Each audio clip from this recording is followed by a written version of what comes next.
McGrath's got it. It's a leading edge, straight up in the air, and that's a hat-trick. Yeah, those three are pretty easy to remember. I went into that test match on 298 test wickets, and I remember doing an interview with Mark Taylor beforehand, and he asked me who I'd like to get. And I said I'd like to get Sherwin Campbell from a 299th, which meant I could get Brian Lara from a 300. That's out. That's 299 test wickets for McGrath. And that was a good one. Just short of a length to Sherwin Campbell. Tried to play the ball down the leg side, a bit of extra bounce and maybe just a bit of seam. And a good healthy edge to Ricky Ponting at first slip. And then Brian came out.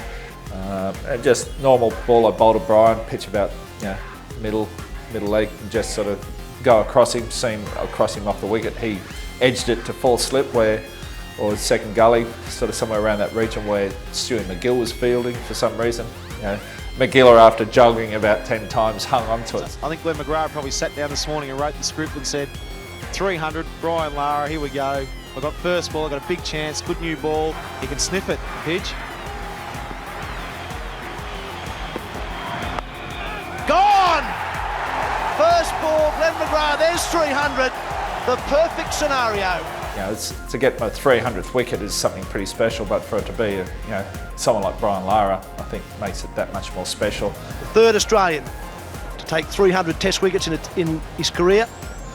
And then you're on a hat-trick ball, and everyone's expecting full at the stumps. And I'd noticed before that Jimmy, just get it into the ribs. To start with, something just stood out there for me. So I thought I'd just dig one in his ribs. Probably not quite.